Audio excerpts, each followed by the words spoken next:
Alright, Tenno, let's talk about something that's shaken up the Warframe arsenal in the best way possible. Incarnon weapons. These beauties have taken a handful of old, forgotten guns and melee tools and turned them into absolute beasts. We're talking endgame level destruction here, capable of shredding enemies like they're paper. But let's be honest, not all Incarnons are created equal.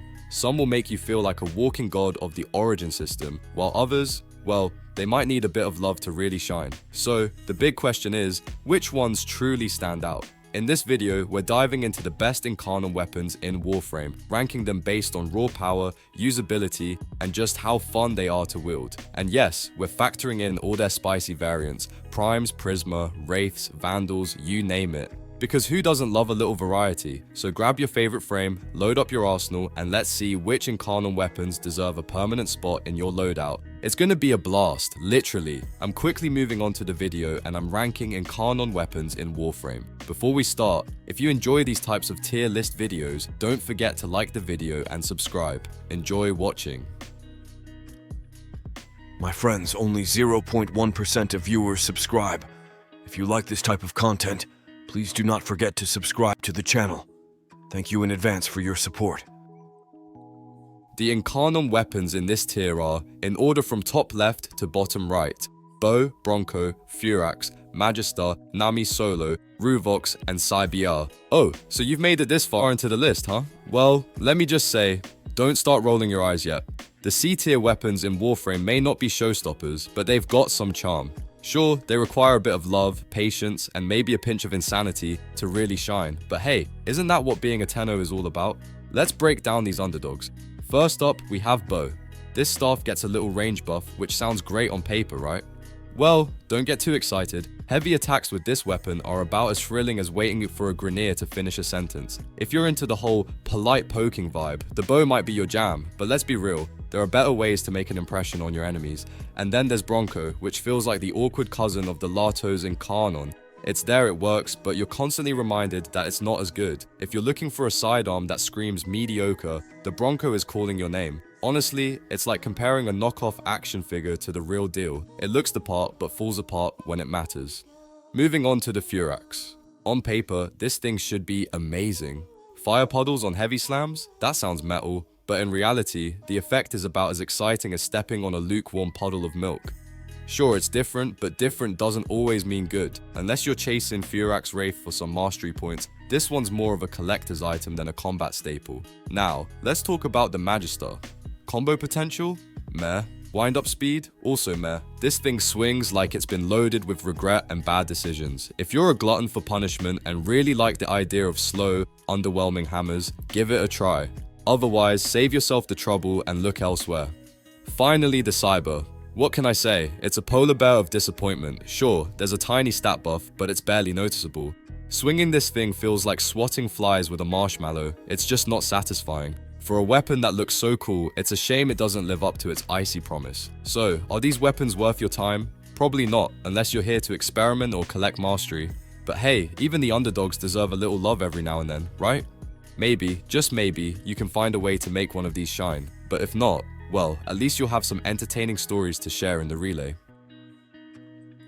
The Incarnon weapons in this tier are, in order from top left to bottom right: Akenbrunt, Anku, Derohadro, Despair, Dual Toxicosist, Gammacore, Gorgon, Hate, Kunai, Onus, Skarna, Sibaris, Vasto, and Xylok. Alright Tenno, let's dive into the B tier Incarnon weapons, where the good, the bad, and the weirdly niche come together like a squad with no plan but plenty of enthusiasm. These are the weapons that make you go, yeah, it's fun. But also, meh? Let's break it down, one glorious piece of space tech at a time. First up, Akenbrunt, the dynamic duo of boom but barely move, throwing explosive projectiles while transmuted. That's a blast, literally, but it tanks your mobility like you're dragging a sentient ego around.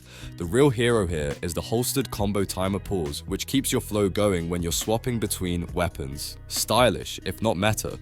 Now, the Anku. Slide attacks guaranteed to proc/sound great if you're into that niche playstyle, but let's be real, it's more about holstering your combo to preserve those sweet multipliers. It's not flashy, but it gets the job done.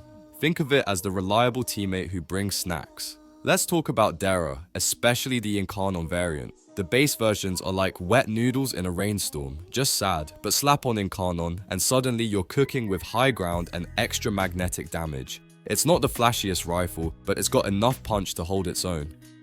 Despair. Explosive fire damage while transmuted. Yes, please. But quick ammo consumption makes it feel like your excitement is burning out as fast as your ammo reserves. It's a love-hate relationship. You'll love the explosions, hate the reloads. The dual toxicist is here to test your aim and your patience. Ricocheting bullets sound amazing on paper, but the weapon leans so hard into headshots that missing one feels like failing a quick time event in a boss fight. It's cool, but it's stressful. Moving on to the hate, and oh boy, where do we start? Projectiles on melee combos sound rad, but let's be honest, this thing shines better as a heavy attack weapon. It's the edgelord of melee weapons, looks cool, does cool stuff, but requires you to work for it. Finally, let's not forget Onos. Arm cannons are always a vibe, but this one makes you jump through more hoops than a corporate CEO's tax advisor. You need the right bonuses just to get it rolling, and by the time it's in Incarnon form, you're probably wishing you just brought a Brahma, and there you have it. The B-tier Incarnon weapons, a mix of potential and personality with a side of could have been great. What's your go-to pick from this bunch? Let me know in the comments while I go slide attack my way into another slash proc. The Incarnon weapons in this tier are, in order from top left to bottom right, Angstrom, Atomus, Brayton, Boltor, Burston, Sestra, Dread, Furus, Latum, Lato, Mitre, Paris, and Soma. Alright Tenno, let's talk about the weapons that don't quite break the game, but are still an absolute blast to use, the A-tier Incarnon weapons. These beauties are strong, versatile, and just a touch shy of perfection. Think of them as your go-to arsenal when you want to dominate, but maybe not obliterate every instance of the game. Let's dive into the list, and believe me, there are some spicy picks here. First up, Angstrom. Imagine turning your clunky explosive launcher into a rapid-fire assault rifle that can melt enemies faster than your Warframe can say, void energy. Its damage potential is jaw-dropping, but fair warning, the spread and recoil might make you feel like you're wrestling with a wild Kubro. Still, worth it if you can handle the chaos. Now, the Atomus. Oh, this one's a showstopper. Once you transmute it, you've got yourself a grenade launcher that deals massive damage. The only catch? Getting it to transform can feel like convincing your operator to take a break, frustratingly slow. But when it works, it's a literal blast. Moving on to the classics, let's talk about the Braton. This staple weapon becomes something entirely new with Incarnon magic. Explosive bullets with a side of heat damage. It's not flashy, but it gets the job done every time. A true workhorse weapon for any occasion. Then there's the Boltor, which turns into a shotgun with built-in multi-shot and slash damage. This baby absolutely shreds in tight spaces, hallways, crowded corridors. Those Grineer won't know what hit them. It's satisfying, effective, and makes you feel like you're holding a mini artillery cannon. If you're a fan of bursts, the Burston has you covered. It's essentially the Braton sibling with a bit more flair. It's a solid pick, but let's be honest, it's the sidekick in this story. Still, every hero needs one, right? Now here's a glow-up story for you, the Sestra. This weapon went from meh to heck yeah with its Incarnon form. Slap some crit multipliers on it and you're suddenly wielding a powerhouse that feels way more fun than it has any right to be. And who could forget the Dread? With its Incarnon upgrade, it gets a massive stat boost and some spicy fire damage. The downside? It loses its signature silence. But honestly, when you're annihilating enemies in narrow pathways with one shot, who needs stealth? For the flamethrower enthusiasts, the Furious is your dream come true. Its Incarnon form fixes its notorious ammo economy issue and turns it into a devastating flame-spewing machine. Picture a Grineer BBQ. Yeah, it's that good. Finally, let's give some love to the Lato. This pistol doesn't just get a DPS boost, it gains ricochet mechanics that actually feel satisfying to use. It's not trying to be flashy, but man, it's reliable. Sometimes that's all you need when the Void sends you a curveball. So there you have it. A-tier Incarnon weapons that pack a punch and keep the fun alive. Sure, they're not the best of the best, but they're versatile, effective, and downright enjoyable to use. What's your favorite from this list? Let me know, and as always, keep those headshots clean and your reloads faster than a Void dash. The Incarnon weapons in this tier are, in order from top left to bottom right, Boar, Ceramic Dagger, Felarx, Inodum, Lex, Latron, Fenmore, Praedos, Sikaris, and Strewn. Alright Tenno, let's get real. When we talk about the cream of the crop in the Warframe, the S-tier Incarnon weapons dominate the conversation. These beauties are the game changers, the ones that make you feel like you've unlocked some kind of secret cheat code. You build them right, and it's not just your enemies that get obliterated, your old favorites might as well retire. Let's break down why these weapons are the royalty of the meta, shall we?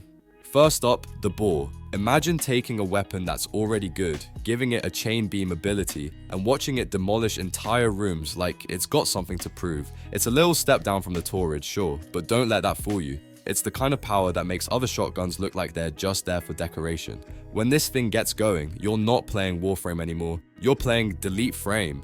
And speaking of big upgrades, the Ceramic Dagger is the underdog success story we love to see. You've got stat bonuses through the roof, plus projectiles that feel like a mini version of Exodia Contagion. Heavy attacks on this thing hit harder than some people's primary weapons. If you've been sleeping on daggers, this might just be the wake-up call you needed. Then there's the Phalanx, and oh man, if bossing is your thing, this shotgun is your new best friend. Forget crit builds, go all in on raw damage and watch it rip through Archon bosses like they owe you money. It's the definition of high single target damage, and it doesn't even break a sweat doing it. The new war has nothing on you with this beauty in your arsenal. Now, let's talk Inodem. Daggers usually get a bad rap, but the Inodem is here to prove the haters wrong.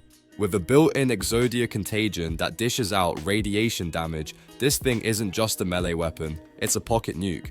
The utility, the range, the buffs, everything about it screams versatility. If daggers are the little sibling in the melee family, the Inodem is the one that goes off to become a rock star. Lex lovers, rejoice! This classic pistol got a glow up, and when it's transformed, it feels like you're wielding the spirit of the pre-nerf Archiplasmal. Walls of Death, anyone? If you're into pistols that make a statement like, don't mess with me, then Lex has you covered. For my semi-auto enthusiasts, the Latron is your ride or die. This weapon rewards precision with bouncing projectiles that are borderline unfair. Land those headshots, and you're basically printing damage numbers. It's got that sweet risk-reward gameplay that keeps things interesting while still feeling incredibly powerful. And lastly, let's not forget the Praedos. Tonfas are already ruling the melee meta, and this one just doubles down on everything that makes them great. It's fast, it's got range, and the damage output rivals even the Cronin Prime. If you want to feel like a whirlwind of destruction, the Praedos delivers. So yeah, Tenno, these Incarnon weapons aren't just strong, they're game-defining. Whether you're tearing through mobs, soloing bosses, or just flexing in your favorite relays, these S-tier picks make it all feel effortless. Which one's your favorite? Or better yet, which one are you chasing next? Let me know in the comments below. The Incarnon weapons in this tier are, in order from top left to bottom right, Jewel Ichor, Okina, and Torrid. Alright, let's talk about those weapons, you know, the ones that make you wonder, why hasn't this been nerfed into oblivion yet? Yeah, we're diving into the S+ tier of Warframe's Incarnon arsenal. These beauties don't just break the meta, they annihilate it, then dance on the ashes. Let's start with the infamous Jewel Ichor. This bad boy isn't just good, it's downright filthy. The combo build-up is absurdly fast, ramping up its damage to levels that feel, let's be honest, borderline illegal. Add in the toxic gas clouds and boom, entire rooms just disappear. It's like the weapon was designed to be an exterminator. Now, even after getting nerfed, it's still a beast, especially when you pair it with the melee influence arcane, which, fun fact, also got nerfed. Coincidence? I think not.